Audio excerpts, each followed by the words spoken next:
दर्ज हुआ है। 3 महिलाओं को पकड़ा गया है और खबर है कि इसमें दर्जनों लोग काम कर रहे थे। अब पता चला है कि लॉकडाउन में दिल्ली से कुछ लोग मंगतपुरम पहुंचे थे और लोगों की मदद के एवज में उनसे यह सब कराया गया, धर्म परिवर्तन करने का दबाव बनाया गया। बताया जा रहा है कि गरीब लोगों की मजबूरी का फायदा उठाकर उन्हें क्रिश्चियन धर्म की जानकारी देनी शुरू कर दी गई। धीरे धीरे उनको चर्च ले जाया गया और शुरू में ये सिलसिला यूं ही चलता रहा। लोगों को लगा कि ऐसे ही है, फिर बाद में धीरे धीरे करके धर्मांतरण की पूरी प्रक्रिया अपनाई गई। दिल्ली के लोगों के साथ धर्मांतरण कराने में लोकल के 8 लोग शामिल हैं। बीजेपी नेता और उनके साथियों के हंगामा करने पर ब्रह्मपुरी थाने में छबीली उर्फ शिवा, बिनवा अनिल, सरदार, निक्कू, बसंत, प्रेमा और एक और ननकी, ततली जिनकी पति का नाम सरदार है, रीना पत्नी निक्कू पर धर्मांतरण कराने का मुकदमा दर्ज किया गया। ये नाम पुलिस वालों ने दिए हैं। एलआईयू, आईबी समेत कई खुफिया विभाग की टीम मौके पर पहुंची हुई है और लगातार एक एक परत दर परत छानबीन की जा रही है। जहां पर क्रिश्चियन धर्म से जुड़ी कुछ किताबें बरामद हुई, पुलिस ने झुग्गी झोपड़ियों में रहने वाले लोगों के बयान दर्ज कराए। अब आपको यह भी बता दें कि खुलासा हुआ कि दरअसल शुक्रवार का यह मामला था और इस बारे में खबर फैली तो बजरंग दल के कार्यकर्ता और समाजसेवी जिनका नाम सचिन सिरोही है, वो मंगतपुरम पहुंचे। उन्होंने क्रिश्चियन धर्म से जुड़ी किताबें और आर्थिक मदद लेने वाले लोगों की एक सूची ढूंढ ली जिसमें एक पूरा नाम लिखा हुआ था। उसमें करीब 400 से ज्यादा लोगों के नाम थे। इस मामले में पुलिस की लापरवाही भी उजागर हुई है। पुलिस के मुताबिक करीब 20 से 25 साल पहले बाराबंकी से 10 लोग मंगतपुरम आए और खाली पड़े प्लॉट में झुग्गी झोपड़ी बनाकर रहने लगे। अब इनकी तादाद जो है वो करीब 400 से 500 बताई जा रही है। लॉकडाउन में जब भुखमरी की हालात बहुत खराब थे, तो कुछ लोग दिल्ली से पहुंचे और इन्हीं लोगों में महेश पास्चर भी थे जो क्रिश्चियन बताए गए। आरोप यह है कि महेश ने कुछ लोगों को भरोसे में लेकर झुग्गी झोपड़ी में रहने वाले लोगों को क्रिश्चियन धर्म से जुड़ने के लिए लगातार प्रेरित किया, उनका ब्रेन वॉश किया, ऐसा वहां के बजरंग दल के लोगों का कहना है। नतीजा यह हुआ कि लोग चर्च में जाने लगे और धर्म परिवर्तन उनका धीरे धीरे करा दिया गया। यह पूरा सिलसिला करीब 2 साल तक चला। ऐसा नहीं है ये कोई पहला मामला है। जनगणना यह कहती है कि 1991 के बाद से छत्तीसगढ़, झारखंड और ओडिशा के आदिवासी क्षेत्रों में ईसाई आबादी बढ़ी है। इस क्षेत्र में इस अभियान का नेतृत्व बीजेपी के जाने माने नेता जिनका नाम प्रबल प्रताप सिंह जूदेव है, उनके हाथ में है कि वो यहां पर इस तरह की चीजों को रोकें। उनके पिता दिलीप सिंह जूदेव ने यह काम 85-86 में शुरू किया था क्योंकि उस इलाके में धर्मांतरण की बहुत खबरें आ रही थी। जूदेव सिंह प्रधानमंत्री वाजपेयी के मंत्रिमंडल के सदस्य थे और इस अभियान को आगे बढ़ाने में उनकी अहम भूमिका रही उस पूरे इलाके में। पिता की मौत के बाद प्रबल प्रताप सिंह ने यह बीड़ा उठाया। 2013 में यह काम उन्होंने उस इलाके में शुरू किया। ये मैं एक आपको राष्ट्रव्यापी बात भी बता रहा हूं क्योंकि यह मामला अब सिर्फ मेरठ तक सीमित नहीं रहा है। जशपुर जो है वो धर्मांतरण का गढ़ माना जाता है। जशपुर एक ट्राइबल इलाका है, पिछड़ा इलाका है। यहां षड्यंत्रकारी शक्तियां काम करती हैं, ऐसा वहां पर भारतीय जनता पार्टी के लोग लगातार कहते आए हैं। बाकी बॉर्डर पर झारखंड है, वहां भी बहुत धर्म परिवर्तन हुए हैं, काफी हिंदू कन्वर्ट हुए हैं, ऐसा उनका मानना है। ईसाई धर्म को अपनाने वालों और इसके प्रचार करने वालों पर अत्याचार की खबरें भी यहीं से सबसे ज्यादा आती हैं, लेकिन ये अकेला ऐसा क्षेत्र नहीं है। उत्तर प्रदेश में भी ईसाई धर्म को लेकर इस तरह की खबरें आती रहीं और ईसाई कहते हैं, इसमें दूसरा पक्ष ये है, जो ईसाइयों का पक्ष है, वो ये कहते हैं कि दक्षिणपंथी हिंदू संस्थाएं उनकी प्रार्थना सभाओं को हिंसा के बल पर रोकने की कोशिश करती हैं, लेकिन बावजूद इसके पुलिस ईसाइयों को ही गिरफ्तार करती है। ईसाई प्रार्थना सभाओं में हमले इतने बढ़ गए हैं कि अब ये सभाएं खुले में या गिरजाघरों में कम होती हैं। प्रार्थना सभाएं अब ज्यादातर घरों के भीतर आयोजित होने लगी हैं। देश भर के लिए कोई एक धर्मांतरण विरोधी कानून नहीं है, लेकिन 8 राज्यों ने अपने अपने कानून बनाए हैं जो जबरिया धर्मांतरण को रोकने के लिए बनाए गए। बीजेपी ने ऐसे एक राष्ट्रीय कानून की जरूरत की बात जरूर की है। पिछले साल उत्तर प्रदेश ने धर्मांतरण विरोधी कानून पारित किया और मध्य प्रदेश ने अपने 1968 के कानून में संशोधन किया। कर्नाटक का धर्मांतरण विरोधी विधेयक विधानसभा द्वारा पारित कर दिया गया है, लेकिन इसे विधान परिषद द्वारा पारित किया जाना अभी बाकी है। धर्मांतरण के कानून बनाने का सिलसिला कांग्रेस के दौर में शुरू हुआ था। विशेष रूप से बड़ी जो जनजातीय आबादी वाले कई राज्य हैं, वहां पर धर्म परिवर्तन के खिलाफ कानून पारित किए गए थे। 1967 में ओडिशा धार्मिक परिवर्तन के खिलाफ कानून पारित करने वाला पहला राज्य बना था।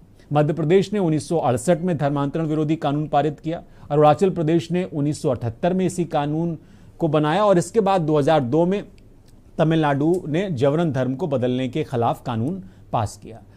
धर्म परिवर्तन के खिलाफ कानून बनाने का नया दौर प्रधानमंत्री मोदी के दौर में शुरू हुआ। उत्तराखंड और हिमाचल प्रदेश दोनों ने ही अपने नए कानून में विवाह शब्द जोड़ा और कहा कि भले ही धर्म परिवर्तन शादी के लिए किया गया हो, इसे अधिसूचित किया जाना अनिवार्य है।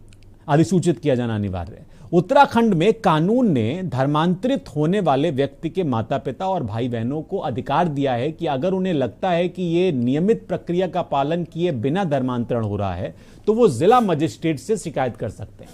उत्तर प्रदेश में पारित कानून में कहा गया है कि जबरिया धर्म परिवर्तन एक संगीन और गैर जमानती अपराध है। सजा भी पहले ही जो दो तुलना थी उससे ज्यादा कर दी गई है। धर्म परिवर्तन हमेशा से विवादित मुद्दा रहा है और पेचीदा भी रहा है। इसलिए आज हम राष्ट्रहित में समझने की कोशिश करेंगे कि जो मेरठ में हुआ वो दरअसल क्या चल रहा था, क्योंकि लॉकडाउन में जिस तरह की परिस्थितियां थी उसमें एक मदद की गई और उसके बाद यह मामला गंभीर होता चला गया। हमारे साथ मेरठ से हमारे सहयोगी जुड़ रहे हैं। हमारे साथ महेंद्र जितेंद्र दास जो हिंदू धर्माचार्य हैं वो जुड़ेंगे, परमीत जॉनसन जुड़ेंगे, नेशनल प्रवक्ता हैं मसीह विकास परिषद मेरठ के, शालिनी पांडे सामाजिक कार्यकर्ता जुड़ेंगी, सुनील सिंह वरिष्ठ अधिवक्ता सुप्रीम कोर्ट जुड़ेंगे, स्वामी ध्यान दीवान जुड़ेंगे जो कि ओशो सन्यासी हैं, हमारे साथ राजू शर्मा जो मेरठ से वो जुड़ गए हैं, छोटे भाई हैं नरोन्ना वो जुड़ रहे हैं हमारे साथ। राजू, सबसे पहले तो मैं आपसे समझना चाहूंगा कि क्या स्थिति है मेरठ में। आप कई सारे लोगों के साथ खड़े हुए हैं, मैं एग्जैक्ट जो अभी की स्थिति है वो समझना चाहता हूं आपसे। जी शिवम, देखिए मेरठ में 400 लोगों का धर्मांतरण करा दिया जाता है। ईसाई समाज में उन्हें तब्दील कर दिया जाता है। हिंदू से लेकर उन्हें प्रलोभन दिया जाता है, चाहे वो रोटी का हो, पैसे का हो, तमाम तरह के प्रलोभन उन्हें दिए जाते हैं और उनका धर्म परिवर्तन करा दिया जाता है। अब मेरठ पुलिस ने इस पूरे मामले में 3 लोगों को हिरासत में लिया गया है। हम जो जमीनी हकीकत है वो जानने के लिए ग्राउंड जीरो पर मौजूद है। खुद भाजपा के प्रदेश संयोजक व्यापार प्रकोष्ठ के विनीत अग्रवाल शारदा यहाँ पर लोगों से बातचीत करने के लिए पहुंचे। उनसे अपील कर रहे हैं कि आप धर्म परिवर्तन मत कीजिए। शारदा जी, आज लोगों से अपील करने के लिए पूछे, सबसे पहले पूरा मामला बताइए। आखिर भाजपा की सरकार होने के बाद भी इस तरह के वाक्य क्यों निकल कर सामने आ रहे हैं? इसको हल्के से नहीं लिया जाना चाहिए। ये विदेशियों की षड्यंत्र हो सकता है। ईसाईकरण का उनका शुरू से एक षड्यंत्र चल रहा है। विदेशी एक श्रृंखला है और एक देश की एक बड़ी पार्टी रही है, वो भी विदेशी। किस तरह से देख रहे हैं पूरे मामले को? कौन इसमें षड्यंत्र में शामिल है? कौन भारत में ईसाईकरण कराना चाहता है? इसका विरोध हम करते हैं। और आज मैं एक माता बहनों से मिला, माता बहनों को चरण छुए, सबने कहा नहीं हम हिंदू हैं, हम मोदी जी के साथ हैं, हमारा धर्म हिंदू है, हम ब्रह्मा विष्णु महेश को मानने वाले लोग हैं। लोगों ने दिखाया मेरे को, देखिए गणेश जी भगवान जी की माला उन्होंने पहन रखी थी, बोले भगवान शंकर की प्रतिमा लगी हुई है, हमें कोई धर्म परिवर्तन नहीं कर रहे हैं। कुछ लोग उनके पास आए थे, उन्होंने कहा माना, हमारे पास लोग आए थे पर हमने मना कर दिया, हम धर्म परिवर्तन नहीं करेंगे। और हम वादा करते हैं, उन्होंने हमसे कहा है कि हम धर्म परिवर्तन नहीं करेंगे, हमारी कुछ मूल जरूरत है, उनको जरूर आप पूरा कीजिए। तो मैंने उनसे वादा किया आपकी मूल जरूरत पूरी करेंगे, कि हमारा दायित्व बनता है, हमारा फर्ज बनता है। जो लोग धर्म परिवर्तन कराने का प्रयास कर रहे हैं। अरे राजू, एक बात बताइए मुझे, राजू एक बात बताइए, सुनिए राजू, एक बात बताइए मुझे, ये जो पूरा प्रकरण चल रहा था 2 साल से, लॉकडाउन के समय से ये पूरा घटनाक्रम चल रहा था, मैं ये जानना चाहता हूं आपसे कि 2 साल से क्या इस ओर किसी की नजर नहीं गई? अचानक से ये मामला उठाया गया क्या? और जो लोग 400 जिन लोगों का नाम आपने बताया या जो चल रहा है उनसे आपने बात की है, उनका क्या कहना है? मैं आपके मुंह से सुनना चाहता हूं। हाँ देखिए, कल कुछ लोग लगभग 100 से 150 की संख्या में लोग एसएसपी ऑफिस पहुंचते हैं और आरोप लगाते हैं कि कुछ लोग उन्हें धर्म परिवर्तन करने के लिए दबाव बना रहे हैं, उन्हें पैसे दे रहे हैं और तमाम तरह की जो सुविधाएं हैं उन्हें उपलब्ध कराने की उनसे बात कर रहे हैं। अब से पहले उनका कहना है कि 400 लोगों को वो लोग जो है वो धर्म परिवर्तन करा चुके हैं, उन्हें पैसे दे चुके हैं और तमाम तरह की जो सुविधाएं है वो उन्हें उपलब्ध करा चुके हैं। इन पे भी दबाव बनाया जा रहा था, इन्होंने साफ तौर पर इंकार कर दिया कि वो हिंदू है और हिंदू ही बने रहेंगे। इस पूरे मामले की शिकायत एसएसपी साहब से हुई, एसएसपी साहब। हाँ राजू, अब मैं चाहूंगा कि आप एक उन लोगों से, अगर 400 लोग हैं, कम से कम 10 लोगों से तो आप बात करिए, और मैं सुनना चाहूंगा, अगर कार्यक्रम होते होते हो जाए तो बहुत अच्छा है। मैं जानना चाहता हूं कि वो अभी क्या कह रहे हैं। ये बहुत गंभीर मसला है, और जिन्हें आपने सुनाया वो एक पक्ष हो सकता है, उन्होंने कहा है। और अगर इस पैमाने पे ये सब चीज़ें चल रही हैं, ईसाइयत की बात चल रही है, ईसाईकरण करने की प्रयोगशाला के तौर पर मेरठ का इस्तेमाल हो रहा है, तो ये बहुत चिंताजनक स्थिति। आप पूछिए, मैं आपके साथ दोबारा जुड़ूंगा। हम अपने मेहमानों से तारुफ करा दें। हमारे साथ जो मेहमान हैं उनमें धीरे धीरे करके सारे मेहमान जुड़ेंगे। छोटे भाई नरोन्ना हैं हमारे साथ, कैथोलिक एसोसिएशन के पूर्व अध्यक्ष हैं। छोटे भाई नरोन्ना जी, देखिए ये एक बहुत पेचीदा विषय रहा है हमेशा से, और इसको लेकर बहुत प्रश्न उठते रहे हैं। ये ईसाईकरण का जो एक बार फिर से जिन मेरठ में बाहर आया, इसको आप किस तरह से देख रहे हैं? ये तो बहुत गंभीर आरोप लगा है। आरोप गंभीर हैं या नहीं है, आरोप का कोई बुनियाद है या नहीं है, वो अलग बात है। जैसे आपने अभी प्रश्न किया अपने नुमाइंदे से जो मेरठ में, कि भैया जिनके ऊपर आरोप लगाया जा रहा है, जो 400 लोग हैं, उनमें से 10 लोगों को तो हाजिर कराओ सामने, या केवल थर्ड पार्टी से आप आरोप लगाएंगे? तो आरोप प्रत्यारोप ये होता रहेगा। लेकिन कुछ बातें को हम लोगों को अपने दिमाग से निकालना है। पहला, कि हम जिस देश में रहते हैं, हमारे संविधान ने हमको ये अधिकार दिया है कि हर एक व्यक्ति अपने अपने धर्म का पालन करे। जो जोर ज़बरदस्ती वाली बात है या प्रलोभन वाली बात है, मैं अपने समाज के लिए कह रहा हूँ, मैं अपने राष्ट्रीय अध्यक्ष भी रह चुका हूँ, और मैं अपने समाज के जो संविधान है, मैं ईसाई जो कैथोलिक चर्च है उसके संविधान में जो उनके दस्तावेज़ है, उसमें बाकायदा ये लिखा है, मुझको टाइम नहीं मिला, नहीं तो हम यहाँ लेके आते, दिखाते हैं आपको, कि हर प्रकार का प्रलोभन या जोर ज़बरदस्ती से यदि किसी का धर्म परिवर्तन कराया जाता है, वो गलत है। स्पष्ट बात। यदि जोर ज़बरदस्ती से या प्रलोभन दे करके, यदि स्वेच्छा से किसी को आकर्षण होता है, हाँ, तो इस पर किसी को इतराज़ नहीं होना चाहिए। एक और बात, एक सेकेंड, जब हमको बुलाएं तो बोलने दीजिए। जो कह रहे हैं कि लॉकडाउन के दरमियान उनको कुछ खाने को दिया गया, राष्ट्रपिता महात्मा गांधी ने क्या कहा? जो आदमी भूखा है उनके लिए भगवान रोटी के रूप में आता है। जो आप उनकी वास्तविकताओं को दूर करते हैं, उनके चोट पे, उनके घाव पे मलहम डालते हैं, तो वो असली धार्मिकता। अब यदि वो उस वजह से आपसे प्रेरित होते हैं, आपको आपके प्रति आकर्षित होते हैं, वो एक अलग बात है। लेकिन संभावना रहती है, हाँ, यदि हम केवल उस कारण करते हैं। अब देखिए हमारे स्कूलों को देखिए, आप LK आडवाणी साहब को देखिए, ये कितने भाजपा के मंत्री, हमारे अनुप्रिया पटेल यहाँ कानपुर के, सतीश महाना यहाँ कानपुर के, हमारे ईसाई स्कूल में पढ़े हैं। क्या उनका धर्म परिवर्तन कराया गया? और यदि आप हमारे स्कूलों में जाएंगे, आप देखेंगे 98% लोग ईसाई नहीं हैं, और वो आते हैं और तांता लगाते हैं हमारे स्कूलों में जाने का। हमारी फीस औरों से कम है और पब्लिक स्कूलों से। आप हमारे हॉस्पिटल्स में जाएंगे, तांता लगी रहती है कि भैया हमारे वहीं भर्ती कराओ, अच्छी सेवा है और कम दाम में है। तो यदि ये गुनाह है तो हम गुनहगार हैं भाई, हमको फांसी दे दो भाई। महंत जितेंद्र दास जी, जो छोटे भाई नरोन्ना कह रहे हैं, वो ये कह रहे हैं कि भाई रोटी अगर जरूरत थी उस वक्त लॉकडाउन के समय में, तो रोटी प्रोवाइड कराई गई। अब अगर उन लोगों ने ये मान लिया तो इसमें क्या, उनकी क्या इसमें खता है? वो गुनहगार हैं तो उनको गुनहगार माना जाए। अगर इसकी वजह से आप इस पे क्या कहेंगे? यदि किसी की सेवा करना गुनाह है तो हम गुनहगार हैं। ये बड़ा मामला गंभीर हो गया है। मैं जितेंद्र दास जी, मैं जितेंद्र दास जी, आवाज आ रही है आप तक? हाँ, अनम्यूट कर लीजिए आप अनम्यूट, आपकी आवाज नहीं आ रही है आप। हाँ। स्वामी ध्यान दीवाना हमारे साथ हैं। स्वामी, आप किस तरह से देख रहे हैं इसको? देखिए, ये मामला बहुत गंभीर इसलिए भी है क्योंकि धर्मांतरण की बात आज से नहीं हो रही है। वो चाहे किसी भी दूसरे धर्म में आप जाएं, हंगामा खड़ा हो जाता है।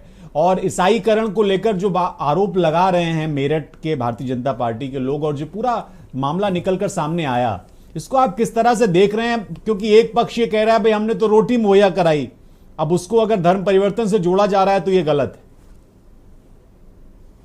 ये उनका कहना है। मेरा आवाज आ रहा है अब तक? हाँ हाँ। देखिए मित्रों, ये जो भी आपकी जो चर्चा हो रही है पूरी तरह से राजनीतिक है। अभी मैं तो ये आग्रह करूंगा, इसको धर्म परिवर्तन ना करके संप्रदाय परिवर्तन अगर आप इसमें शब्द जोड़ेंगे तो ये ज्यादा उपयुक्त रहे। अभी मैं नारगोल में हूँ और हमारे पीछे ये ओशो का कैंप चल रहा है। मैं नारगोल ध्यान शिविर को अटेंड ही करने आया था।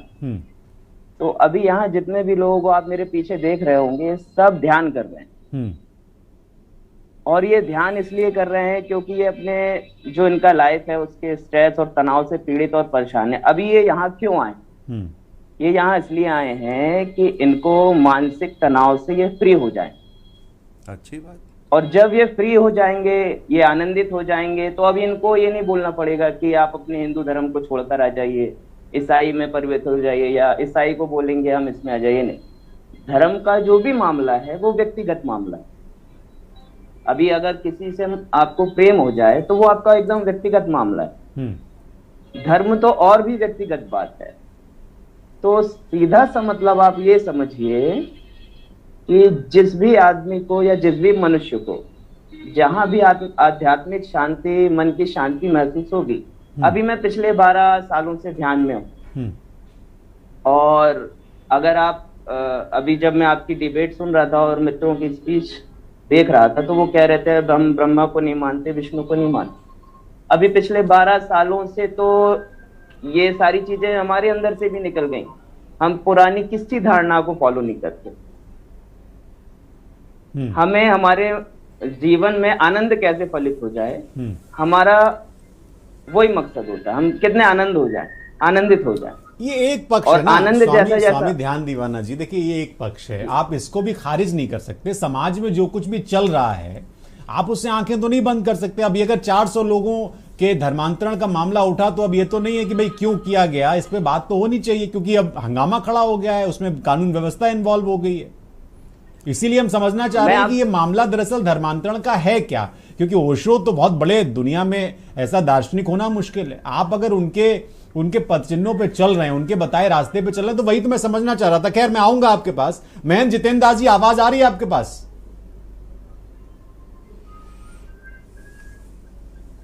हाँ, मैं ये जानना चाह रहा था कि इस पे आपका क्या टेक है, क्योंकि ये मामला फिर बढ़ गया है। क्योंकि अभी तक तो छत्तीसगढ़ और झारखंड से इस तरह की खबरें आती थी, अब तो उत्तर प्रदेश भी इस तरह की चीजों से आने लगा है, वहां पे भी इस तरह के मामले हैं।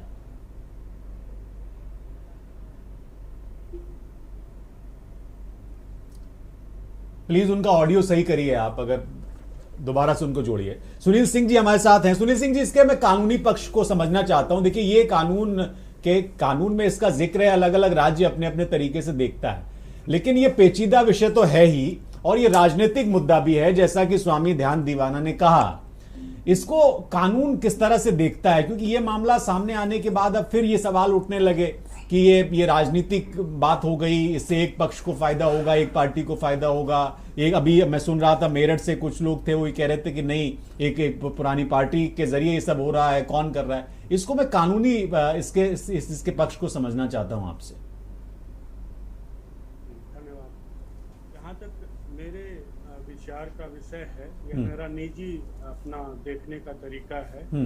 ये स्वामी दीवाना जो है, ये एक बहुत प्रतिष्ठित स्वामी जी हैं, एक अच्छे गुरुकुल के परंपरा को लेके चल रहे हैं, लेकिन जो मुद्दा है आज का, उसमें स्वामी दीवाना की कोई जगह नहीं है।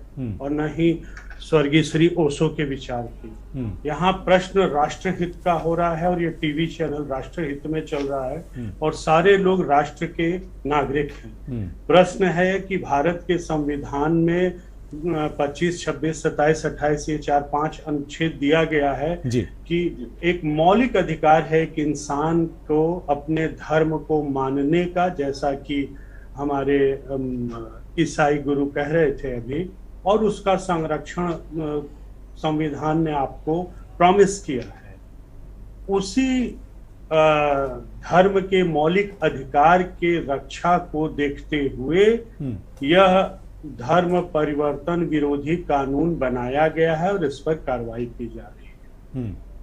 अब ये जो स्वामी जी ने एक चीज बहुत ईसाई गुरु ने बहुत परोक्ष रूप से कहा है, जिसको मैं ज्यादा इंटरप्रेट नहीं करना चाहता हूं, कि भगवान रोटी के स्वरूप में आता है। महात्मा गांधी ने कहा है, वो भुक्षम किम न करोतिम पापम, भूखा व्यक्ति कुछ भी कर सकता है।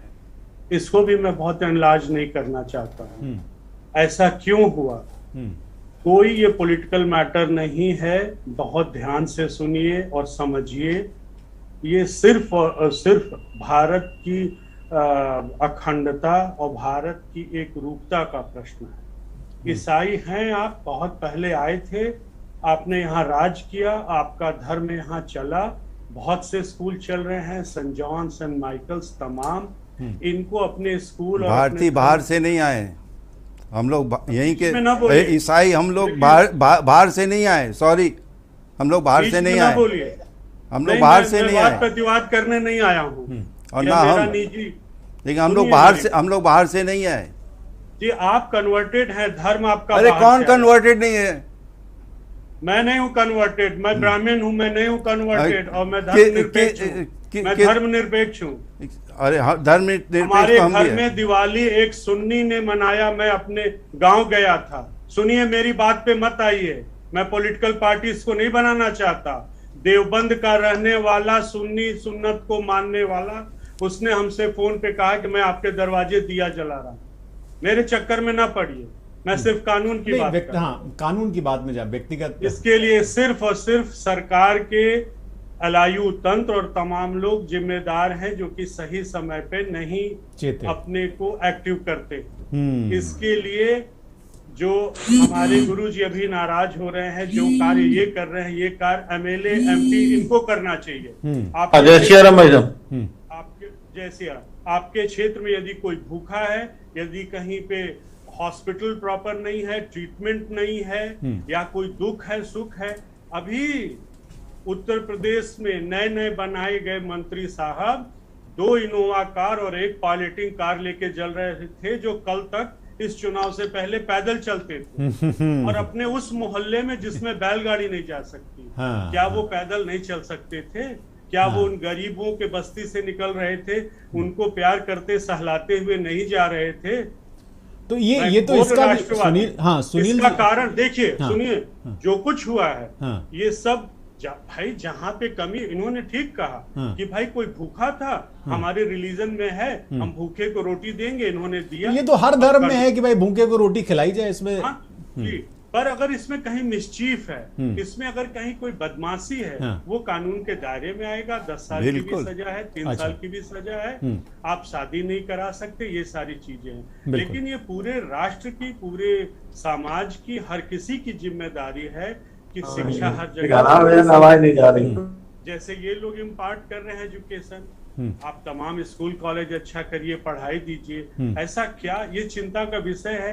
क्या वजह है कि जितेंद्र जी की आवाज आ रही है शायद। सुनील जी, मैं इनका भी एक पक्ष ले लूं, फिर मैं ब्रेक ले लूंगा। जितेंद्र जी, महेंद्र जितेंद्र दास जी, सब अलग अलग तरह से दे रहे हैं, लेकिन सुनील सिंह जी ने जो बात कही, वो ये कह रहे हैं कि ये तो बड़ी चूक है ना, कि भाई अगर कोई गरीब है तो उस पर नजर क्यों नहीं गई, क्यों उधर ध्यान नहीं दिया गया? ये तो धर्म की भी बात है भाई। धर्म में भूखे को रोटी देना तो हर धर्म में लिखा हुआ, हर धर्म में कहा गया। अब जो बात छोटे भाई नरोन्ना जी कह रहे हैं, वो कह रहे हैं कि भाई वो भूखे थे, अगर किसी ने उनका सपोर्ट कर दिया, किसी ने उनको खिला दिया, तो फिर अब उस पर उनका रुझान बढ़ गया किसी के प्रति, तो इसमें कोई गलत तो है नहीं। इसका मतलब कि हमें और उन तमाम लोगों को खड़े होना पड़ेगा जो इसका वकालत कर रहे हैं, झंडा बरदार बने हुए घूम रहे हैं। जो महेंद्र दास जी,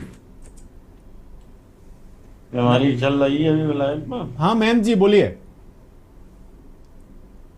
हमारी डोरी से आवाज नहीं आ रही। नहीं नहीं, अब बोलिए, आवाज आ रही है आपकी।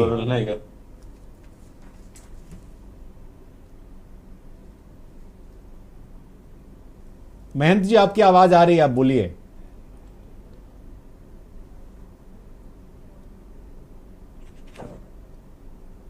प्लीज इसको सही करवाइए, ये बड़ी प्रॉब्लम है यहाँ पे। परवीन जॉनसन जी, मैं आखिरी में एक छोटी सी टिप्पणी आपसे चाह रहा हूं, क्योंकि फिर मैं ब्रेक लूंगा, फिर आपके पास दोबारा से आऊंगा। ये पूरा मामला बड़ा गंभीर हो गया है, जैसा कि सुनील सिंह जी ने भी जिस ओर इशारा किया। ये कानून के दायरे में, इस पे कानून है उत्तर प्रदेश में।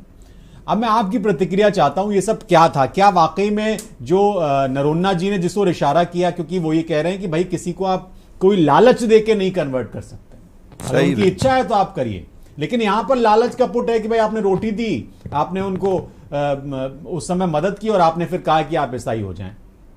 देखिए मेरी बात सुनिए, सबसे पहले सभी प्रबुद्धजनों को मेरा नमस्कार। मैं एक बात आपको स्पष्ट रीति से बताना चाहता हूं, अगर आप मसीही धर्म की, ईसाई धर्म की टीचिंग्स को पढ़ेंगे तो जीसस क्राइस्ट की जो मेन टीचिंग है वो है love and compassion towards Mankind. और जो फूड डिस्ट्रीब्यूशन का काम हुआ, जो लॉकडाउन में पहुंचाई का काम हुआ, उन तक खाना पहुंचाने का काम हुआ, वो उस टीचिंग के आधार पे हुआ, क्योंकि ये हमें सिखाया जाता है, हमें बचपन से बताया जाता है कि प्रभु यीशु मसीह का लव एंड कंपैशन की जो टीचिंग है टुवर्ड्स मैनकाइंड, वो हमें करना है और उसको हम कर रहे हैं। हाँ, जहां बात अगर आरोप धर्मांतरण की है, तो जैसा हमारे बड़े मेरे लिए बड़े आदरणीय है छोटे भाई नरोन्ना जी, उन्होंने जैसा कहा, मैं उनकी बात को बिल्कुल समर्थन करता हूं कि अगर हमारा लव और हमारा कंपैशन देखकर कोई हमें गले लगाता है तो इसको आप धर्मांतरण का नाम नहीं दे सकते हैं। ये अगर आप उन झोपड़ियों में जाके देखेंगे तो वहां 90% लोग शराब के आदी हैं, वहां 90% लोग जुए के आदी हैं, वहां 90% लोग झगड़े में, चोरी में इन्वॉल्व है। अगर उन सही लोगों को हमने सही शिक्षा देने का काम किया, उन्हें सही मार्ग दिखाने का काम किया, और अगर किसी को लगता है कि ये सब करना धर्मांतरण है, तो मैं आपको बताऊंगा हमने धर्मांतरण का काम नहीं किया, हमने समाज सुधारने का काम किया। मेरे लिए जितने मैं ये नेशनलाइज टीवी पे कहता हूँ, उतना मेरे लिए मेरे धर्म की मान्यता है, उतना ही मेरे लिए सभी धर्मों की मान्यता है। मैं हर धर्म का उतना ही सम्मान करता हूँ, परंतु अगर मेरा सही आचरण देखकर कोई मेरे धर्म के बारे में जानना चाहता है, मेरे धर्म को समझना चाहता है, तो मैं आपसे निवेदन करता हूं कि कृपा करके उसे धर्मांतरण का नाम एक छोटे से ब्रेक के लिए रुकें, क्योंकि जितेंद्र दास जी का भी पक्ष आना चाहिए। मैं कोशिश करूंगा कि ब्रेक के बाद उनसे बात हो जाए मेरी। छोटे से ब्रेक के लिए रुक रहे हैं, फौरन आते हैं। आप देख रहे हैं के न्यूज, खबरों का सारथी। देश बढ़ चला है एक विकास यात्रा पर, जन जन की खुशहाली का स्वप्न लिए, प्रयासों में प्रण लिए। तो आइए देश के प्रति अपना कर्तव्य निभाएं। सभी टैक्स डिडक्टर्स 30 सितंबर 2022 को समाप्त हो रही तिमाही के लिए 31 अक्टूबर 2022 तक अपना TDS विवरण अवश्य ई-फाइल करें और 200 रुपए प्रतिदिन की लेट फीस और 1 लाख रुपए तक के जुर्माने से भी बचें। टैन व पैन सही कोड करें। सभी टैक्स डिडक्टर्स को tdscpc.gov.in पर खुद को पंजीकरण कराना अनिवार्य है। अधिक जानकारी के लिए incometax.gov.in पर भी लॉगिन कर सकते हैं। देखें कौन नया खिलाड़ी आया है, समझा देते हैं, प्यार से समझाएंगे। ये तो अपनी जुबान है। जुबान एक हो तो दिल भी एक होने चाहिए। विमल बोलो जुबान केसरी। प्रोप्राइटर उमीस खान, परी garments, men's wear, Kurara, Hamirpur और अब प्रोप्राइटर सुलेमान खान की ओर से आप सभी को धनतेरस, दीपावली, भाई दूज और छठ की हार्दिक शुभकामनाएं और बधाई। दीपावली, धनतेरस की, भैया दूज की बहुत बहुत शुभकामनाएं परी गारमेंट की तरफ से, मेन मार्केट पर। आज मेरे साथ उत्तर प्रदेश सरकार में उप मुख्यमंत्री ब्रजेश पाठक जी। सरकार के 6 महीने पूरे हो चुके हैं इस 6 महीने के कार्यकाल को आप किस तौर पर देख रहे हैं? प्रदेश में डेवलपमेंट के मामले में हम नंबर 1 पर हैं। जनता का भरोसा हमारी सरकार पर बढ़ा है। इंफ्रास्ट्रक्चर की बात हुई थी, ट्रिलियन इकोनॉमी की बात हुई थी। अभी आप देखेंगे इंफ्रास्ट्रक्चर के मामले में हमारे पास सर्वाधिक एक्सप्रेस वेज वाला प्रदेश उत्तर प्रदेश है। बड़ी संख्या में एयरपोर्ट्स हैं, 17 एयरपोर्ट्स हमारे संचालित होने वाले हैं। स्वास्थ्य सेवाओं का लगातार विस्तार हुआ है। अस्पतालों में चिकित्सक बैठ रहे हैं, समय से उनको दवाइयाँ मिल रही हैं, जांचें हो रही हैं। लेकिन अभी भी सर काफ़ी कुछ बदलना बाकी है। अभी हम लगातार काम कर रहे हैं और सब कुछ ठीक करेंगे। उत्तर प्रदेश सरकार को रोड मैप के तौर पर किस तरीके से देख रहे हैं? अब हम लोग ग्लोबल इन्वेस्टर समिट करने जा रहे हैं जी। पूरी दुनिया के जो इन्वेस्टर्स हैं, जो उद्योगपति हैं, वो भारत आकर के, उत्तर प्रदेश आकर के यहाँ अपना उद्योग लगाएंगे और हमारी सरकार उनके साथ प्रतिबद्धता के साथ खड़ी होगी। पॉलिटिकल एडिटर शबी हैदर की डिप्टी सीएम ब्रजेश पाठक से खास बातचीत देखिए शनिवार रविवार रात 9 बजे सिर्फ के न्यूज इंडिया पर। आप देख रहे हैं के न्यूज, खबरों का सारथी।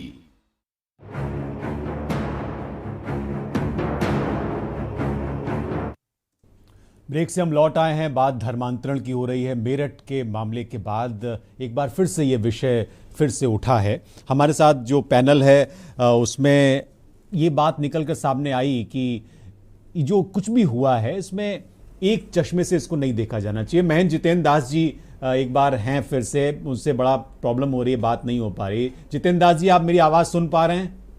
हाँ, आपकी आवाज आ रही है। जितेंद्र दास जी, आप देखिए, इसमें आपका पक्ष नहीं आया था ब्रेक से पहले। मैं जरूर चाहूंगा कि आपका पक्ष आए, क्योंकि इसमें यह कहा गया कि भाई भूखे को रोटी दी गई, क्या अपराध कर दिया? क्यों उन लोगों ने पहले संज्ञान नहीं लिया? लॉकडाउन के समय में वो गरीब लोग रह रहे थे। दूसरा एक ये आया कि उन बस्तियों में, मलिन बस्तियों में, परमीत जॉनसन ने भी ये बात इस ओर इशारा किया, नरोन्ना जी ने भी इस ओर इशारा किया कि वहां पर शराब, जुआ, सब इस तरह की चीजें हो रही थी। उनका जीवन स्तर बहुत नीचे था और जीवन स्तर को उठाने का काम हमने किया, तो उसमें गलत क्या किया? तो ये तो एक तरीके से ये है कि भाई वो अच्छा काम कर रहे थे, ये जिस तरह से ये प्रेजेंट कर रहे हैं। आप इसको किस तरह से देख रहे हैं? देखिए, वहां पर भोजन देने का कोई बुराई नहीं। कोरोना में सभी ने भोजन बांटे थे, हर संस्था ने बांटे थे, परंतु संस्था के आप जो है कह रहे हैं कि आप उसे धर्म परिवर्तन में करा रहे हैं, आप उन्हें ईसाई बना रहे हैं, ये गलत है। आप लालच दे रहे हैं, ये गलत है। आप अभी भाई साहब हमारे कह रहे थे उस समय कि क्रिश्चियन स्कूलों में जो है ईसाइयत नहीं बनाए जा रहे। आप देखिए, हर क्रिश्चियन स्कूल में दबे पैर। आप हिंदू प्रतीकों को अंदर नहीं घुसने देते। आप अपने कॉलेजों में, हम लोग तो इसका विरोध करते हैं, आप वहां पर अभी आप अखबारों में उनमें कई बार घटनाएं घटती हैं, तो वहाँ चूड़ियां नहीं पहनने देते, आप मंगलसूत्र उतरवा देते हैं, ऐसे काम हो रहे हैं। ऐसी बात नहीं, आप कोशिश कर रहे हैं, परंतु घर के संस्कारों की वजह से आप वहां पर क्या हिंदू धर्म के बारे में पढ़ा रहे हैं? आप पूरा अपने ईसा मसीह के बारे में पढ़ा रहे हैं। आप वहीं से पूर्ण रूपे आज जो समाज के अंदर ईसाई का रूप चल रहा है, ये सबसे पहले इनके स्कूलों से चलाया जा रहा है। स्कूलों में जो है कोई भी धार्मिक प्रतीकों को रोक है, कोई भाई आप धार्मिक प्रतीकों को रोक कर रहे हैं तो आप वहाँ क्रास पर भी रोक कीजिए। क्रास भी धार्मिक प्रतीक है। नरोन्ना जी, आप इस पे कुछ कहना चाह रहे हैं? जो हंसी आ रही है। और महंत जी को हम अच्छी तरह जानते हैं, हम लोग कई कार्यक्रम में साथ रहे, हम लोग सर्वधर्म वाले कार्यक्रम में मिलते रहते हैं। यदि जो आप कह रहे हैं, देखिए बाबूजी महंत जी, आपने एक बात कह दी, उसको जवाब देने का मौका दे दीजिएगा। आप हमको मौका दे रहे हैं, एंकर हमको मौका दे रहे हैं, तो हमको बोलने दीजिए। आप जो वहीं से ईसाइयत की क्लास चालू कर रहे हैं, तो उन क्लासों को मुझको हंसी आ रही है भाई। ऐसे सर्वधर्म के बारे में पढ़ाइए या किसी धर्म के बारे में मत पढ़ाइए। जो नरोन्ना जी आप जवाब दीजिए। देखिए अब भी किसी ने कहा, आपने कहा सिंदूर नहीं लगा सकते, मंगलसूत्र नहीं लगा सकते। क्या भाई साहब, आप शायद देखे नहीं है, मेरी पत्नी भी सिंदूर लगाती है, बिंदू लगाती है, बिंदी लगाती है, चूड़ी पहनते हैं। और एक और चीज़ मैं आपको बता दूं, इतना इस समय हिजाब चल रहा है। सबसे ज़्यादा मुस्लिम लड़कियां हमारे यहाँ पढ़ना पसंद करती हैं। क्योंकि उनको लगता हम सुरक्षित हैं, हमको इज्जत मिल रही है, और उनको हिजाब पहनने ना पहनने का हम वो नहीं लगाते। तो आप ये कह रहे हैं कि ये कोई नहीं, अरे जब आरोप लगाए तो सुनिए। अब अरे बाबा सुनिए, अरे सुनते रहिए जो आप बोल रहे हैं। अब इतना अरे बाबा नाराज नहीं, आप हकीकत महंत जी हकीकत जानने का प्रयास करिए। हमारे जितने स्कूल है, एक समय था, देखिए वो अभी हमारे मोस्टली जितने लड़कियों के स्कूल में सलवार कुर्ता पहन के चलते हैं, भारतीय रीति रिवाजों को अपनाए हैं। हम भी कुर्ता पजामा ही पहनते हैं। आपने हमेशा हमको कुर्ता पजामा पहने हुए देखे, हमको टोपी टाई वाले। शालिनी पांडे भी हमारे साथ हैं। शालिनी जी माफी चाहूंगा, मैं काफी देर से आपके पास आ रहा हूं। शालिनी, ये जो आप पूरी डिबेट सुन रही हैं, इसमें देखिए दोनों पक्ष, अब मेरठ में जो वाकया हुआ उसके बाद फिर मैं सुनील जी के पास भी जाऊंगा जो दिल्ली से जुड़े हुए हैं हमारे साथ। शालिनी जी, आप किस तरह से देख रही हैं? देखिए जो नरोन्ना जी कह रहे हैं, जो परमीत जी कह रहे हैं, वो कह रहे हैं कि वहां पर वो सारी चीजें होती हैं, इस तरह की जो मलिन बस्तियां हैं जो एक स्वस्थ समाज में स्वीकार्य नहीं है, और हम उनको दूर करने के लिए काम कर रहे हैं। लेकिन दूसरी तरफ जो महेंद्र जितेंद्र दास जी कह रहे हैं, उस बात की ओर भी एक गौर करने वाली बात है कि उन्होंने भी अपना पक्ष रखा है कि भाई इस सारी चीज की आड़ में आप इन बुराइयों को दूर करने की आड़ में किसी का धर्म परिवर्तन कर देते हैं, किसी को डाइवर्ट कर देते हैं, ब्रेन वॉश कर देते हैं। तो एक समाज सेविका होने के नाते इस समाज में हो रहे बदलाव पर तो नजर होनी चाहिए, और क्यों नहीं उससे पहले चेत रहे हैं एक धर्म के लोग जिनका धर्मांतरण किया जा रहा है। देखिए, अभी नरोन्ना जी ने जो कहा कि धर्म जो होता है वो व्यक्तिगत मामला होता है। धर्म अगर व्यक्तिगत मामला होता तो इतना कत्लेआम ना होता, इतने वर्षों से जो चीजें चली आ रही हैं वो ना होती। कैसे ये व्यक्तिगत मामला है? ये राष्ट्रीय मामला है। अब मैं 10 लोगों को खड़ा कर दूंगी और 10 लोगों को वो बिना किसी लालच के सिर्फ और सिर्फ लव और कंपैशन जिसके बिहाफ पे बोल रहे हैं वो उसको उनका धर्म परिवर्तन करके दिखाएं, बिना प्रलोभन के, बिना लालच के। अगर ये 10 लोगों को कन्विंस करके अपने धर्म में ले आते हैं तो मैं मान जाऊंगी कि हाँ ठीक है, ये सही काम कर रहे हैं। देखिए, किसी को रोटी खिलाना, किसी की मदद करना, किसी की जरूरत पे उसके साथ खड़े हो जाने का मतलब ये नहीं है कि आप उसको अपने धर्म में ले आएंगे। ये तो सड़क से गलत है ना। ऐसे तो देखा जाए हम हिंदुओं को तो पूरा अब तक तो कितने सारे लोगों को धर्म परिवर्तन करा देना चाहिए, लेकिन हमारी सनातन में ये है ही नहीं कि हम किसी का धर्म परिवर्तन कराते हैं। ये पूरी तरीके से गलत है। और दूसरी चीज, नहीं, अभी जो भी जो स्ट्रैटेजी, जो भी एजेंडा होता है, जो भी उनके ऊपर हेट स्पीच भी लग गया। वसीम रिजवी ने धर्म परिवर्तन किया है, वो त्यागी बन गए जितेंद्र। ये एजेंडे के तहत धर्म परिवर्तन कराया जा रहा है। देखिए, खैराबाद सीतापुर में एक जगह है, गांव है खैराबाद, जहां पिछले 3 साल से ये सिस्टम चल रहा है एजेंडा के तहत। वहां पे लोगों को धर्म परिवर्तन कराया जाए। करते क्या है ये, वहां पर छोटे छोटे जो गांव है वहां पे जो गरीब तबका है, क्योंकि वहां के लोग शिक्षित नहीं है और गरीबी है, तो ये दो लोगों को टारगेट है। उसको जैसे उनको शिक्षा दीजिए ना। सारे दलित बौद्ध धर्म स्वीकार कर ले। बिल्कुल। गरीब आदमी भी आपके धर्म में तब तक नहीं आएगा जब तक आप उसको किसी तरीके का प्रलोभन नहीं देंगे। आप गरीबों के मुंह पे थप्पड़ मार रही हैं मैडम। आप गरीबों के मुंह पे थप्पड़ मार रही, आप उनकी बेइज्जती कर रहे हैं। गरीबों की बेइज्जती मत कीजिए। नहीं, मैं बेइज्जती नहीं बिल्कुल कर रही है। बता रही हूँ, ट्रैफिक में खड़े होते हैं जितने लोग भिखारी जितना भी मांगते हैं, आप उन लोगों को क्यों नहीं अपने धर्म में ले आते हैं? आप अपने उन लोगों को धर्म में लेकर आइए ना, उनको लालच दीजिए, उनको प्रलोभन दीजिए। अरे लालच नहीं दे रहे भाई, आप जबरदस्ती बोले लालच दे रहे हैं। कोई पापड़ बेल रहे हैं। सुनील जी, बिल्कुल मैं कानूनी स्थिति की कानूनी जवाब भी देंगे। एक सेकंड, कानूनी जवाब भी देंगे। शिवम जी, मुझे बोलने दीजिए। शिवम जी, मुझे बोलने दीजिए। मैंने इस चीज को खुद एक्सपीरियंस किया है। मैं जहाँ पे मेरा जो स्कूल है वहां पर एक स्टाफ था, पियून था, उसकी वाइफ आप उन लोगों को अपनी बेटी की शादी करनी थी। इनके लोग रेगुलरली नरही, यहाँ पे नरही एक एरिया है, रेगुलरली इनके लोग वहां पर जाकर उन लोगों से कम्युनिकेट करते हैं, उनको कन्विंस करते हैं कि हम आपकी बेटी की शादी कराएंगे, आप हमारे धर्म में आएंगे तो हम आपको 1 लाख रुपए, 2 लाख रुपए, 5 लाख रुपए देंगे, हम आपके बच्चों को पढ़ाएंगे, आपकी पूरी जिम्मेदारी हमारी है। ये पूरी तरीके से ये पूरा एजेंडा चला रहे हैं। दूसरी चीज जो यहाँ मेरठ में हुआ है, एक्चुअली में प्रॉब्लम क्या है कि धुआं जब उठता है तब लोग नहीं चेतते हैं, जब आग लग जाती है, जब नष्ट नाबूद हो जाता है तब लोगों को समझ में आता है। तो जब धुआं उठा था तब तक लोगों को समझ में नहीं आया, जब 400 लोग परिवर्तित हो गए तब लोगों को समझ में आया कि हाँ ये एक बहुत बड़ा मुद्दा है। इसमें इनकी नहीं है, इसमें सबसे ज्यादा गलती हमारे लोगों की है, क्योंकि हमारे लोग इतने समझदार नहीं है। वो चाहते हैं कि कुछ बड़ा हो और बड़ा होने के बाद उसके बाद हम उसका फायदा उठाएं। तो ये दोनों लोग फायदा उठा रहे हैं, इधर वाले भी फायदा उठा रहे हैं और उधर वाले समझदार नहीं है क्या? महंत जी, ये तो बड़ा प्रश्न उठाया शालिनी जी ने कि भाई हम लोग ये उन्होंने कहा कि भाई हमारे लोग उस तरह समझते नहीं है। तो हिंदुओं में जिनके ऊपर जिम्मेदारी है, देखिए शालिनी जी क्या मैं समझता है, हम लोग समझते ना होते तो ये सब पकड़ कैसे जाते, सब निकलते कैसे? देखिए अपने अपने सिस्टम में जो मालूम हुआ आज वही लोग कह रहे हैं। अगर हम लोग कमजोर होते तो आज वो लोग ये कह रहे नहीं था, हम पुनः हमने माना है। 400 में से कुछ लोग अभी आपके चैनल पर कह रहे थे, आपका पत्रकार राजू जी बता रहे थे कि भाई वो लोग कह रहे हमने नहीं माना है। ये हम लोग सक्रिय इसी का मामला है।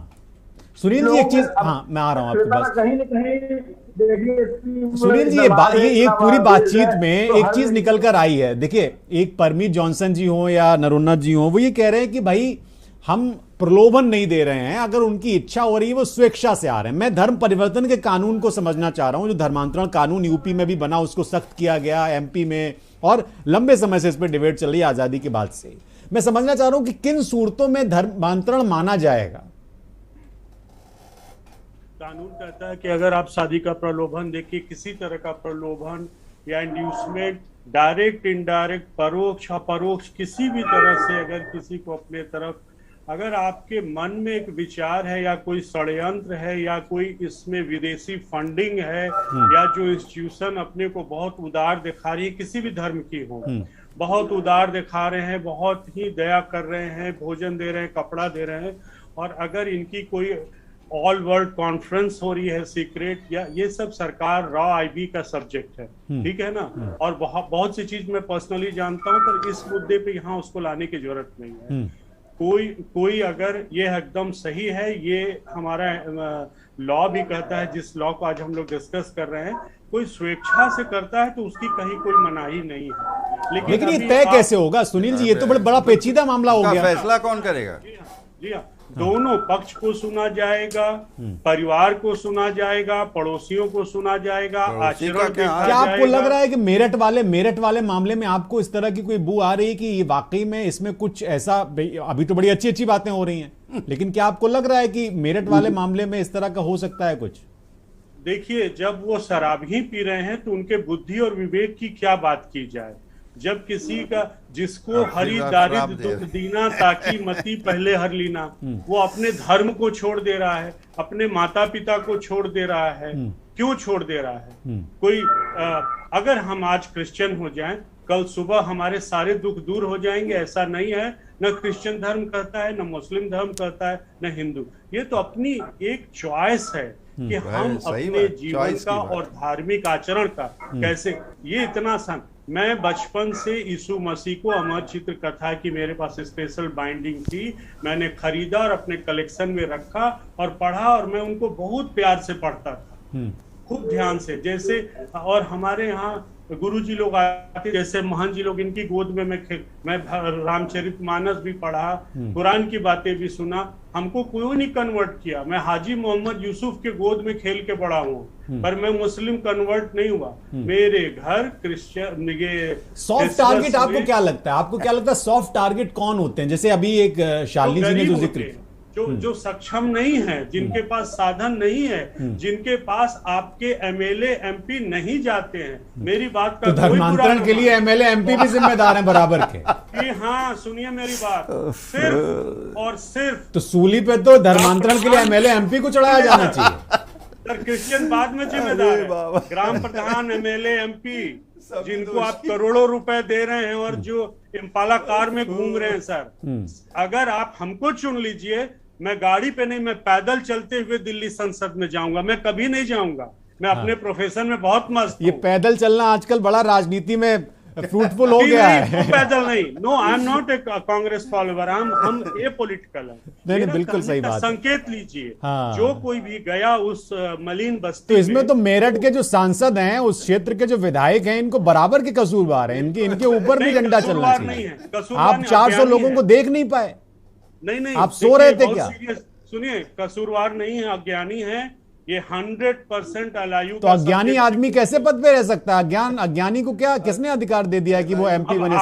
आपके ज्ञान से, आज के डिस्कशन से वो चेतेंगे, आगे बढ़ेंगे। बिल्कुल सही बात। और अगर वो स्वेच्छा से करते हैं तो उनको परेशान भी नहीं करना चाहिए। बिल्कुल सही बात, बिल्कुल सही बात। ये आपने सही बात की। राजू हमारे सहयोगी जुड़े हो। राजू, एक आखिरी सवाल मेरा आपसे है, फिर चूंकि समय भी हो रहा है, एक आखिरी सवाल मैं ये जानना चाह रहा हूं, क्योंकि यहां पर एक बात निकलकर सामने आई, सुनील जी ने भी उस ओर इशारा किया और जो दोनों ही पक्ष हैं वो भी कह रहे हैं कि क्या इसमें ये जो स्वेच्छा से कहा जा रहा है, क्योंकि आप शुरू से मैं बात कर रहा हूं और मैं जानने की कोशिश कर रहा था, आप इसको कवर कर रहे हैं, इसमें स्वेच्छा से धर्म परिवर्तन वाला मामला है या फिर वाकई में कहा गया है? मैं ये जानना चाह रहा हूं आपसे। आपने बात की है उन लोगों से और नहीं की है तो मुझे प्लीज इसके बारे में बताइए। बिल्कुल, देखिए शिवम, जो हकीकत है, हकीकत यही है कि कल लगभग 150 लोग एसएसपी ऑफिस पहुंचे। उन्होंने आरोप लगाया कि लगभग 400 लोगों को धर्म परिवर्तन करा दिया गया, यानी कि हिंदू से ईसाई। ये 150 लोग वो थे जिनका धर्म परिवर्तन हुआ? नो, और लोग नहीं, इनका धर्म परिवर्तन नहीं हुआ, इन पर दबाव बनाया जा रहा था। 400 लोगों को करा दिया गया था, इन पर धर्म परिवर्तन करने का दबाव बनाया जा रहा था। लेकिन जब ये नहीं माने तो ये एक हिंदू संगठन के संपर्क में आए, हिंदू जागरण मंच, बीजेपी के एक नेता है दीपक शर्मा, उनके संपर्क में आए। वो इन लोगों को लेकर एसएसपी साहब जो रोहित सिंह परमीत जी, परमीत जी, आप तो मेरठ में हैं और कार्रवाई की मांग की। 150 लोग पहुंचे तो यूं ही तो नहीं पहुंच गए होंगे जैसा शालिनी जी ने कहा। आप तो मेरठ में हैं परमीत जी, आप बताइए मुझे, आपके संज्ञान में भी तो ये मामला आया होगा। देखिए, मैं इसमें दो बातें आपसे कहना चाहूंगा। सबसे पहले परम आदरणीय आचार्य जी ने कहा कि स्कूलों में सिखाया जाता है, स्कूलों में धर्म के बारे में पढ़ाया जाता है। तो मैं ये कहना चाहता हूँ, अगर हमारा स्कूल आईसीएससी बेस है तो उसमें आईसीएससी का करिकुलम पढ़ाया जाता है, और अगर हमारा स्कूल सीबीएसई बेस है तो उसमें सीबीएसई का करिकुलम पढ़ाया जाता है। करिकुलम हमारा बनाया हुआ करिकुलम नहीं पढ़ाया जाता, जो सरकार हमें करिकुलम पढ़ाने को कहती है हम वो करिकुलम पढ़ाते हैं। दूसरी बात, मेरी बड़ी प्यारी बहन ने एक बात कही कि हम प्रलोभन देके और गरीबों का शोषण करते हैं। उन्होंने उदाहरण भी दिए हैं, वैसे उन्होंने उदाहरण भी दिए हैं। मैं अपनी बहन को इस बात के लिए अवगत कराना चाहता हूँ कि मसीही समाज की जो मुख्य टीचिंग है वो सिर्फ और सिर्फ समाज सुधारने की टीचिंग है, उसको समाज को रहने के लिए बेहतर स्तर बनाने की टीचिंग है। तीसरी बात जो मैं आपसे कहना चाहता हूँ कि अगर हम धर्म परिवर्तन में लिप्त होते तो आजादी के टाइम पे हम 3.25% थे और आज हम 2.25% रह गए हैं। ये मैं नहीं, ये भारत का सेंसस कहता है। तो हमारा तो खुद डेविटेशन होता जा रहा है, हमारा समाज। नरोना जी, मैं आपके पास आऊंगा। एक स्वामी ध्यान दीवाना से मैं एक प्रश्न ले लूं। बहुत देर से मुस्कुरा रहे हैं और ओशो की जो शिक्षा है उसमें मुस्कुराना है कि वो किसी भी परिस्थिति में मुस्कुराने की कला उनके उसमें है। स्वामी जी, ये बताइए मुझे कि आपने एक नई बात कहा कि भाई ये सब जो है ये आपने कहा कि ये संप्रदाय परिवर्तन आपने कहा। मैं एक बात और कहना चाहूंगा। हाँ। जो ये 400 लोगों का आरोप लगाया जा रहा है, 400 लोगों में से 10 लोग भी सामने अभी तक नहीं आए। मैं राजू शर्मा से इसीलिए कह रहा हूं, जो मेरे सहयोगी हैं वो मैं इसीलिए कह रहा हूं कि आप उन लोगों को लाइए, मैं जरूर बात करूंगा। और उन्होंने जो रिपोर्ट भेजी उसके आधार पर मैं कार्यक्रम कर रहा हूं। स्वामी ध्यान दीवाना जी, आप देखिए, ये ठीक बात है कि इसमें आपने दोनों पक्षों को सुना है। आपका चूंकि एक और तीसरा पक्ष है तो मैं उस तीसरे पक्ष से समझना चाहता हूं, क्योंकि आप तो धर्म को दूसरी तरह से देखते हैं, दूसरे चश्मे से देखते हैं। सुनील सिंह जी ने तो शुरुआत में ये खारिज कर दिया कि आपको इस डिबेट में होना नहीं चाहिए। मैं जानना चाहता हूं कि आपको इस डिबेट में क्यों होना चाहिए, आप इसको बताइए मुझे। बिल्कुल होना है। आप अनम्यूट कर लीजिए, अनम्यूट कर लीजिए स्वामी जी। हाँ, वो उसका रीजन मुझे बहुत अच्छे से पता है, और अभी जो मैं बोलने वाला हूँ उससे आपको भी क्लियर हो जाएगा कि मुझे इस डिबेट में क्यों नहीं होना चाहिए था। मैं आपको साधारण शब्दों में बता देता हूँ कि प्रलोभन और लालच के कारण जिस धर्म को छोड़ा जाए वो 2 कौड़ी का है, और प्रलोभन और लालच के कारण जिस धर्म को अपनाया जाए वो भी 2 कौड़ी का है। बहुत सही। अगर लालच और प्रलोभन आपको आपके धर्म से अलग कर रहा है, इसका मतलब वो देखिए ये आप जो बात कह रहे हैं, आप जो बात एक मिनट सर, का लेवल बहुत नीचे गिर गया है। एक मिनट, मेरी बात पूरी हो जाने दीजिए। आपकी बात सही है, पर कहने का लहजा अच्छा, मेरी बात पूरी हो जाए। आपको अच्छे शब्दों का चयन करने की आवश्यकता है। कोई भी धर्म कभी भी अभी मैं क्या करूं, क्या कहूं अभी? होना चाहिए नहीं, आपके शब्दों का चयन मैंने शुरुआत में आपके शब्दों का चयन अच्छा नहीं है। बोलने वाला धर्म चाहे कोई भी हो वो आदरणीय था और आदरणीय रहेगा। आप समझे नहीं मेरी बात को, आप समझिए इस तरह के। नहीं मेरी बात को आप अरे सुन लेते हैं, सुनील जी किसी भी धर्म का। हाँ स्वामी ध्यान दीवाना जी बताइए बोलिए। भाषा थोड़ी सी ठीक संयमित है तो अच्छा। भाषा ठीक नहीं है। आप जो भाषा का इस्तेमाल नजर नहीं कर रहा। हाँ बोलिए। आपकी भाषा ठीक नहीं है। बिल्कुल। मैं किसी धर्म का अपमान नहीं, मैंने किसी धर्म का नाम नहीं लिया। मैं ये कह रहा हूँ कि अगर आप ठीक कह रहे हैं स्वामी ध्यान दीवाना जी, आप ठीक कह रहे हैं, लेकिन सुनिए मेरी बात। सुनील जी सुनिए, I would not allow such comment. आप लेकिन 2 कौड़ी का नहीं कह सकते ना स्वामी जी, आप कभी नहीं कह सकते। चलिए उसको आप शब्दों की मर्यादा नहीं रखेंगे तो मुझे डिबेट बंद करनी पड़ेगी। ये वो शब्द वापस चलिए वो शब्द मैं वापस लेता हूँ। मैं ये कहता हूँ कि उसकी कोई भी कीमत नहीं है। निकल गया, आप ये नहीं बोल सकते। उसकी कोई भी कीमत नहीं। ऐसे न डाल लीजिए। हाँ बोलिए, खत्म करिए, प्रोग्राम खत्म करना। वो शब्द को मैं अपने वापस ले लिया। ठीक है, हो गया, ले लिया ले लिया। सुनील जी सुन लेते हैं। उस शब्द को मैं वापस लेता हूँ। उस शब्द की जगह मैं दूसरा शब्द यूज कर लेता हूँ। आप शब्द ही मत करिए, आगे बढ़ जाइए। उस जो पर्टिकुलर चीज है जिसको छोड़ा जा रहा है या लिया जा रहा है, अपनाया जा रहा है, उसका कोई वैल्यू नहीं है। ये तो ठीक है। अपने विचार अभी मैं पिछले 12 साल आपके साथ बैठा हूँ। मैं केटीवी का और जनता की इज्जत कर रहा हूँ। मैं शर्मिंदा हूँ मैं आपके साथ बैठा हूँ। मैं आपका आभार व्यक्त कर रहा हूँ। 2 कौड़ी का दूसरे लोग नहीं बोल रहे हैं, उनकी शराफत है। आप क्रिश्चियन को 2 कौड़ी का बोलेंगे, आप हिंदू को 2 कौड़ी का। मैंने तो वो वापस ले लिया। मैंने अरे स्वामी जी ध्यान दीवाना जी, हाँ आप बात पूरी करिए, फिर मुझे खत्म करना है। बात पूरी करिए। मैंने क्रिश्चियन और हिंदू का तो नाम ही नहीं लिया आपने। नहीं, मैंने किसी धर्म को नहीं बोला। मैंने जो सेंटेंस आई वुड टेक ध्यान दीवाना जी, हाँ आप बात पूरी करिए, फिर मुझे खत्म करना है। सुनील जी सुन लेंगे। तो जो मुझे कहना था मैंने तो आपको, मतलब आप अगर किसी चीज का लालच, लेकिन ध्यान दीवाने, देखिए प्रलोभन वो लोग बड़ा उस स्तर से आते हैं जिनके लिए ये सब बहुत मैटर नहीं करता। खैर नरोना जी आप कुछ कहना चाहते हैं, फिर मुझे खत्म करना। बस मैं अंतिम 1-2 बात रखूंगा। पहले जो सरकारी सांख्यिकी जो हर 10 साल में जो जनसंख्या होती है उसके अनुसार यदि हम लोग देखते हैं तो सन 1971 में सबसे ज़्यादा हमारी प्रतिशत 2.7 रहा, और वो भी इसलिए क्योंकि सन 61 में गोवा इंडिया के साथ जुड़ गया। गोवा के ईसाई भारतीय ईसाई के साथ जुड़ गए, इसलिए 1971 में हमारे 2.7 हो गया था। उसके बाद लगातार ग्राफ हमारा गिरते जा रहे हैं। ये सरकारी आंकड़े हमारे नहीं, और आज की तारीख में 2.3 है जो 2011 का जनसंख्या है। 2021 में हुआ नहीं, लेकिन उसमें अनुमानित है कि और भी घट गया। उसके अलावा जैसे आपने कहीं छत्तीसगढ़ वगैरह का जिक्र किया, तो उल्टा मैं दूसरी तरफ जिक्र करता हूँ, ये जो सबसे पुराने प्रांत हैं जहाँ ईसाई लोग थे, केरल और गोवा। केरल में ईसाइयों की जनसंख्या 6% घट चुका है, और गोवा में 16% घट चुका है। तो बहुत, देखिए हाँ। ये बढ़ता घटता रहता है, बहुत कहीं बढ़ शुक्रिया, गया कहीं बहुत घट शुक्रिया गया। सुनील जी, हम लोग इसको शालिनी बुरा जी, ना माने। छोटे और भाई नरोना बेहतर जी, ये होगा महेश जितेंद्र दास जी, कि परमीत हम जॉनसन जी, जिस भूखे को देखते हैं, राजू उसको हम शर्मा लोग जी भैया रोटी और स्वामी ध्यान दीवाना जी, आप सभी का बहुत शुक्रिया, आप हमारे साथ जुड़े इस कार्यक्रम में। राष्ट्रहित में ये विषय उठाना इसलिए भी जरूरी था और है कि धर्मांतरण ठीक नहीं है और जो कुछ भी हो रहा है उसको एक दूसरे चश्मे से भी देखना बहुत जरूरी है। धर्मांतरण जिन लोगों का हो रहा है या जो लोग धर्म परिवर्तन कर रहे हैं उनके अपने जीवन में दूसरी तरह की परेशानियां हैं, चाहे वो दलित से बौद्ध बन जाएं, चाहे वो बहुत से लोग हिंदू भी बन रहे हैं, बहुत से लोग मुसलमान बन रहे हैं। एक अभी एक स्टार है, उन्होंने, मैं उनका नाम नहीं लेना चाहता, उन्होंने कहा है कि जो लोग इंसाफ पसंद हैं वो मुसलमान बन जाएं।